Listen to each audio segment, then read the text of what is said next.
Hey guys, welcome back to another video. Today I'm here with my top 10 Minecraft mods, this time for 1.18.1 2022. And this is my first top 10 mods of 1.18 video, so there's a good chance you've seen a fair amount of the mods on this list. So if you have, just treat it as more of a, hey, they're updated 1.18 kind of video. Regardless though, I'm very happy with the selection of mods that's already available for 1.18. In my opinion, this is quite possibly the best update Minecraft has received, and you know, mods are gonna always make it that much better. And anyway, let's go ahead and get into the video. Alright, the first mod I have for you guys today is the one and only Alex's mobs. This is what I consider to be the best creature mod available for modern Minecraft, and really just one of the best ever made for the game in general. It adds dozens of new creatures to the game, all of them which have their own unique and interesting traits. And unlike a lot of creature mods out there, these actually generally feel like they could be in vanilla Minecraft. Now there are a few that would certainly be a little bit shocking to find in vanilla Minecraft, but hey, that's part of the fun of it being a mod. Regardless though, all of the mobs are very well designed, and this is easily one of my favorite mods to have installed.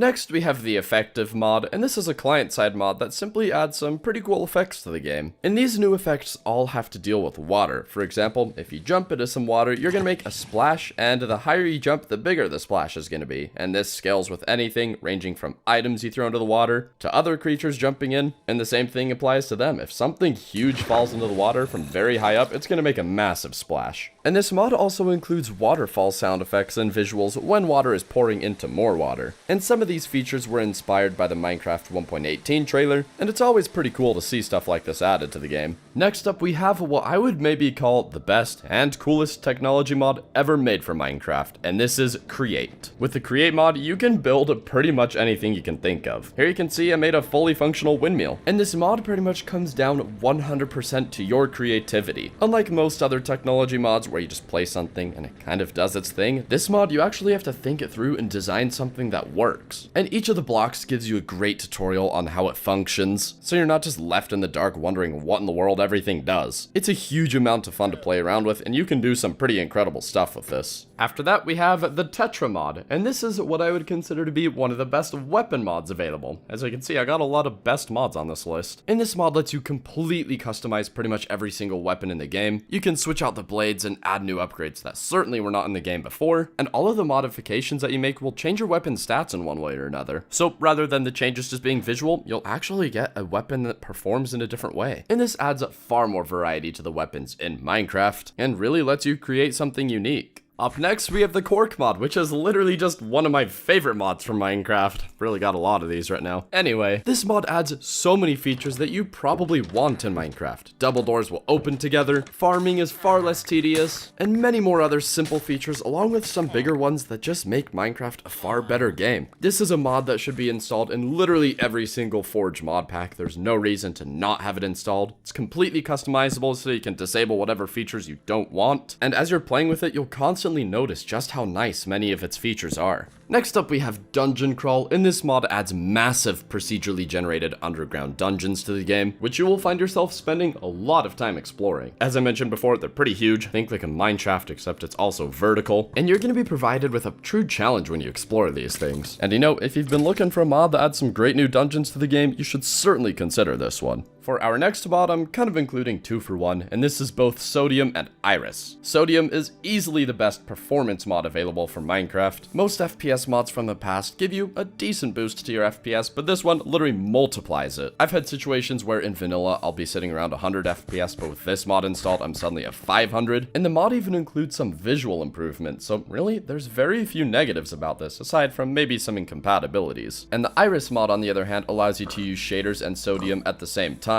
And if you've always wanted to give shaders a try, this is the best way to do it, because this is the best performance you're gonna get with shaders. Although unfortunately, customizing shaders with this setup isn't quite as easy as with Optifine, and I hope that's a feature that's added to Iris in the future. Up next, we have Mine Colonies, and this is a mod that lets you start and completely build a custom village. You start with a few basic buildings, and settlers will begin to arrive, and over time, you'll expand exactly as you see fit. There's a huge variety of structures that you can have built, and after a good while, you could have a very impressive city on your hands. Now, for the final 2 spots, I have 2 world generation mods, the first of which has been around for a good while, and is easily one of the most popular Minecraft mods ever made, and this is Biomes O' Plenty. And this is the go-to world generation for a massive amount of mod packs out there, as it adds dozens of new biomes to the game, and they all look great. They come in a very broad variety, so as you're exploring, you're always going to be coming across something new, and they even add new biomes to the caves and the nether. Like I said, it's up there for being one of the most popular mods ever made for Minecraft, and if you're looking for some great world generation, it is a solid choice. And the second of these two mods, and also the last mod on this list, and quite possibly my new favorite world generation mod available, is Terralith 2.0. I'll start by saying that this mod accomplishes everything it does without adding a single new block to the game. So someone could install this to a server, and you could join with no mods installed and it would work perfectly fine. Despite this has easily some of the best terrain generation I've ever seen. Pretty much any direction you go, your jaw is gonna drop from some of the things you'll see. Mountains look incredible, caves have been enhanced, pretty much everything. And to make things even better, Terralith is available as a fabric mod, a forge mod, and even just a data pack if you'd like. And that's going to do it for this video, and as I mentioned before, there's a decent chance you've seen many of these mods, so if you have, I apologize, but you know, they're some of the biggest mods out there, and I figured for my first 1.18 video, a lot of these mods truly deserve that spotlight. And anyway, if you'd like to download any of these, you can find them all in the description below, and if you enjoyed this video, be sure to leave a like, comment, and subscribe, and until next time, thanks for watching.